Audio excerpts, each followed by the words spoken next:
और चलिए अब राजस्थान प्राइम में खबरों में आगे बढ़ते हैं और जोधपुर से बड़ी खबर का रुख कर रहे हैं, जहां छात्र संघ चुनाव को लेकर डिप्टी सीएम का बड़ा बयान सामने आया है।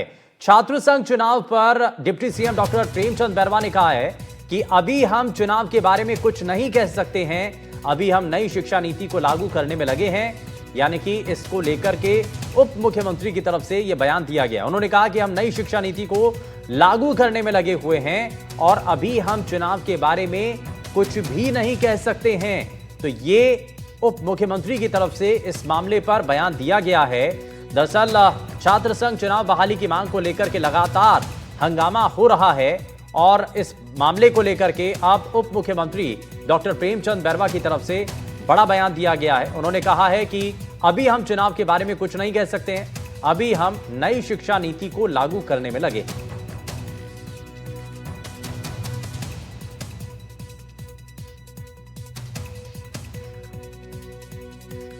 तो छात्र संघ चुनाव को लेकर के ये बड़ा बयान है और साथ ही उप मुख्यमंत्री डॉक्टर प्रेमचंद बैरवा की तरफ से ये बड़ी बात कही गई है, जहां एक तरफ अलग अलग छात्र संगठन चुनाव बहाल की मांग को लेकर के प्रदर्शन कर रहे हैं, अनोखा जो है प्रदर्शन करके लोगों को इसके बारे में बताने की कोशिश कर रहे हैं, तो वहीं दूसरी तरफ उप मुख्यमंत्री का इस मामले पर बड़ा बयान सामने आया।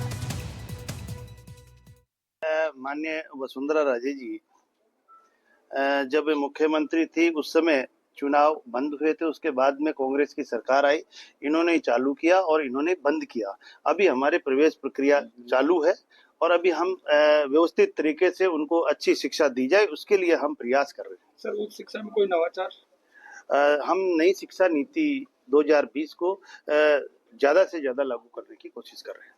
सर, लगातार कटबोर्ड लेकर खड़े हुए थे। देखिए, हमारा उद्देश्य है कि उन बच्चों को अच्छी शिक्षा दी जाए, उसके लिए हम अच्छा उनके लिए गुरुजन वहाँ पे रखें और अच्छी बिल्डिंग, अच्छा वातावरण उनको दें। अभी प्रवेश प्रक्रिया चालू है और उनके लिए शिक्षक के लिए शिक्षकों की व्यवस्था करें, इस व्यवस्था में लगे हुए हैं। अभी हम चुनाव के बारे में कुछ कह नहीं सकते।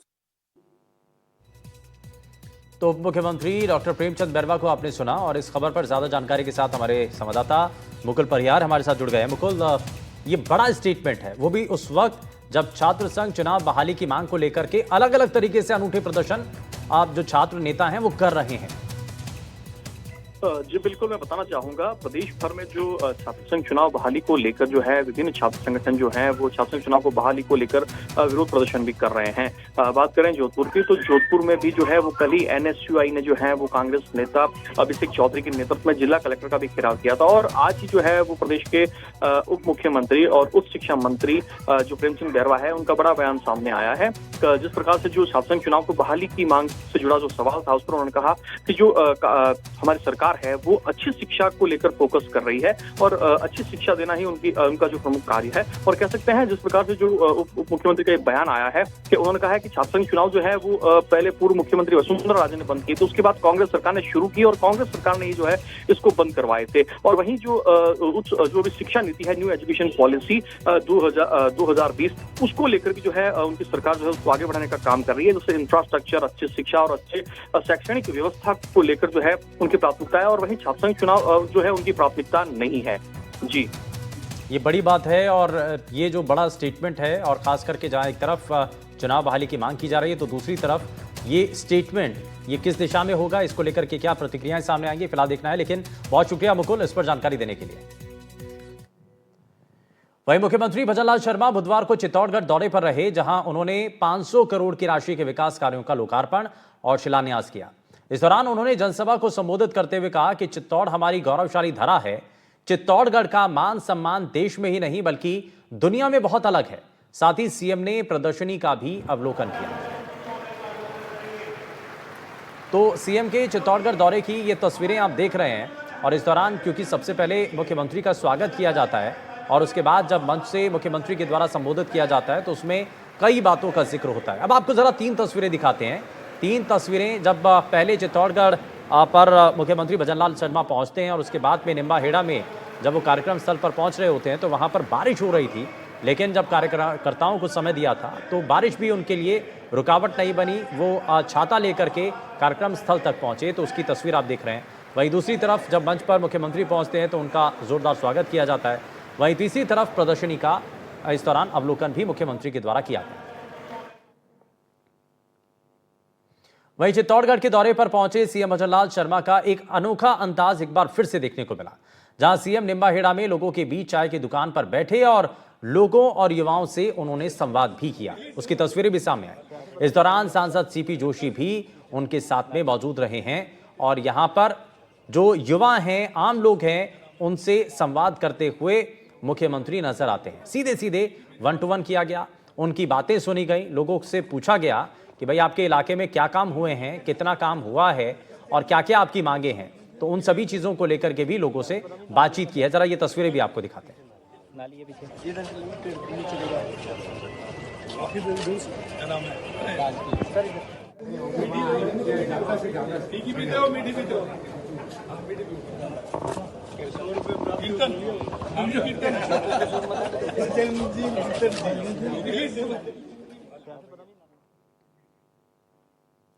और उपराष्ट्रपति के पद से इस्तीफा देने के बाद अब सियासत गरमा चुकी है।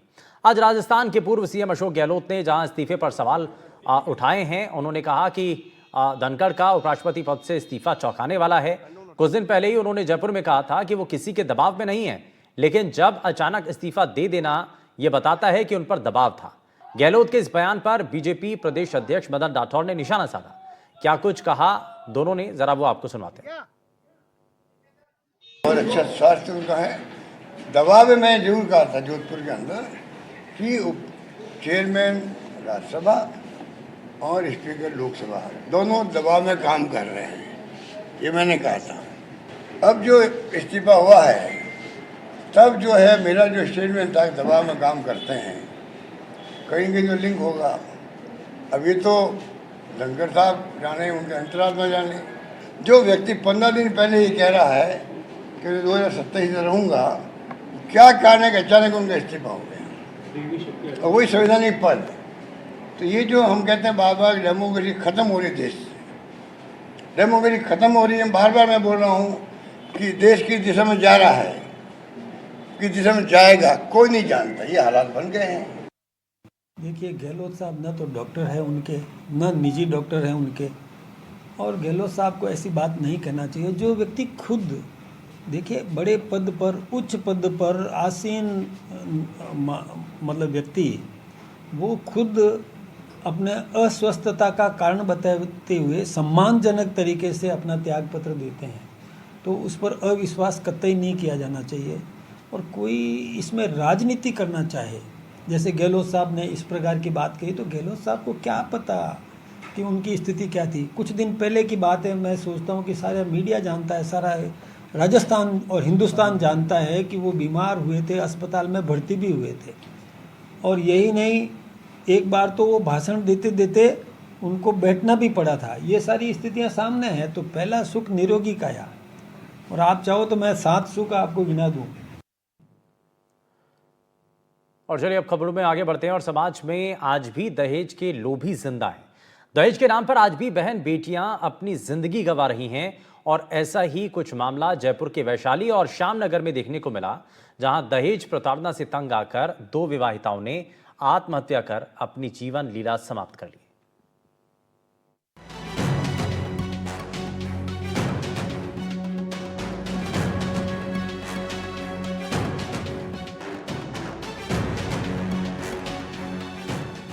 दहेज एक ऐसी सामाजिक बीमारी जो सदियों से समाज की नसों में ऐसे घुस गई है कि जो निकाले नहीं निकल रही। 60 साल पहले इसे लेकर कानून बना, सरकारें लगातार जागरूकता कैंपेन चलाती रही, इसे लेकर निषेध करने के तमाम प्रयास किए गए, लेकिन आज भी दहेज आम जीवन का अहम हिस्सा बना हुआ है। भारती जैसी महिलाएं जिन्हें दहेज के लिए प्रताड़ना की आग में झोंक दिया जाता है। दहेज के लोभी जब तक जिंदा हैं, तब तक स्वप्निल जैसी न जाने कितनी विवाहिताओं को इस आग में जलना पड़ेगा।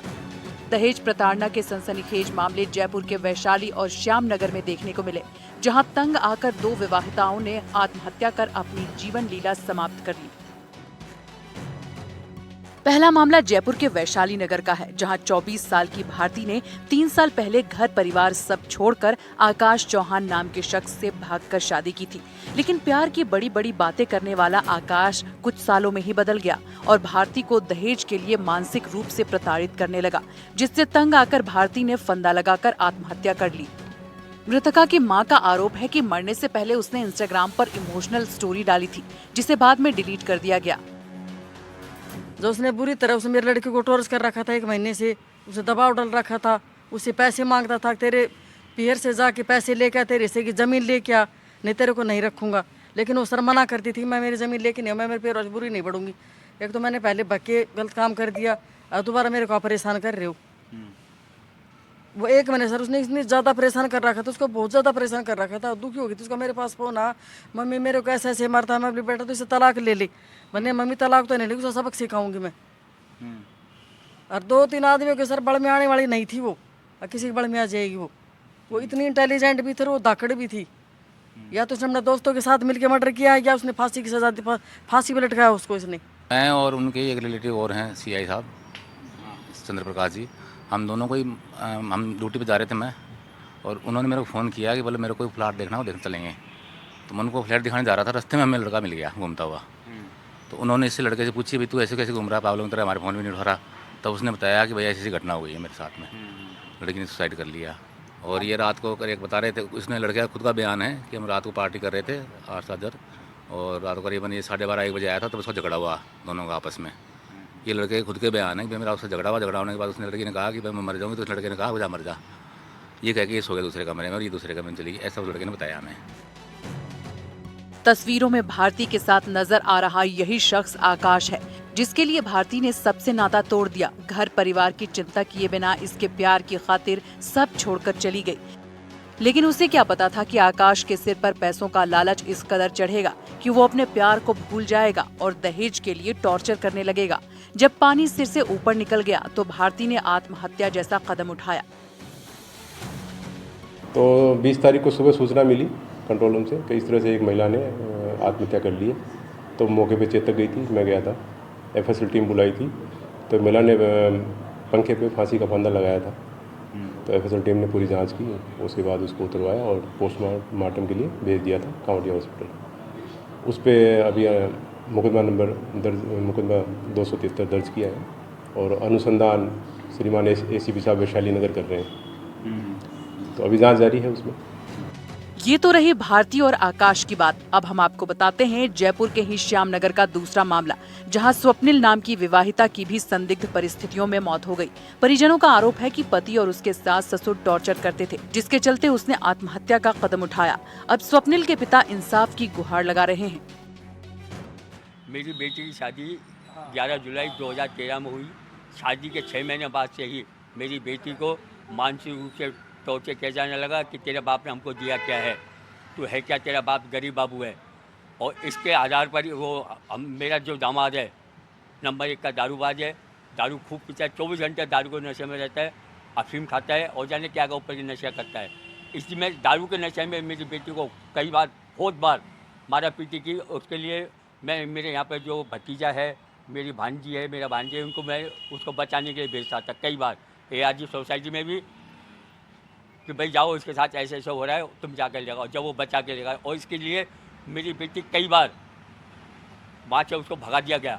सख्त कार्रवाई हो और न्याय मिले मेरी बेटी को। मेरी बेटी की आत्मा को शांति जब मिलेगी जब उसको न्याय मिलेगा। दरअसल 13 साल पहले स्वप्निल की अक्षय जैन से शादी हुई थी। शादी के बाद से ही पति और ससुराल वाले उन्हें दहेज के लिए मानसिक रूप से परेशान करते थे। इसको लेकर एक मामला अलवर में भी परिजनों ने दर्ज करवाया था। इसकी जांच की जा रही थी। वहीं पिछले 1 साल से विवाहिता कैंसर से जूझ रही थी। उसके बावजूद पति और ससुराल पक्ष उन्हें दहेज के लिए ताना मारते थे। एक महिला थी स्वप्निल जैन, जिनकी शादी 2013 में हुई थी। अलवर के रहने वाले हैं वो लोग। और 20 तारीख को दिन में हमें सूचना मिली कि सुसाइड कर लिया है। उस पर जो टीम है वहाँ गई मौके पे, बॉडी को कब्जे में लेके और SMS मोर्चरी बॉडी रखवाई थी। वहाँ पोस्टमार्टम हो चुका है। परिजनों द्वारा इस बात की रिपोर्ट दी है कि इसको बहुत प्रताड़ित करते थे, जिससे तंग आकर के इसने अपनी जो जान जो है वो इलीला ख़त्म कर ली है। इस संबंध में जो है प्रकरण दर्ज कर लिया है, जाँच कर। फिलहाल पुलिस दोनों मामलों की जांच कर रही है, लेकिन जिस तरह से दहेज के लोभियों की कारस्तानी की भेंट जिंदगानी चढ़ रही है, ये सभ्य समाज के लिए एक कलंक के समान है। क्योंकि जब तक विवाहिताएं दहेज प्रताड़ना का शिकार होती रहेंगी, तब तक इसी तरह के मामले आते रहेंगे। इसलिए जरूरत है सख्त से सख्त कदम उठाने की, ताकि कोई भारतीय या स्वप्निल जानलेवा कदम न उठाए। समाज में आज भी दहेज के लोभी जिंदा है और आज के इस युग में दहेज के चक्कर में आज भी बहन बेटियां अपनी ज़िंदगी गंवा रही है। ऐसे ही मामले जयपुर शहर में 2 देखने को मिले।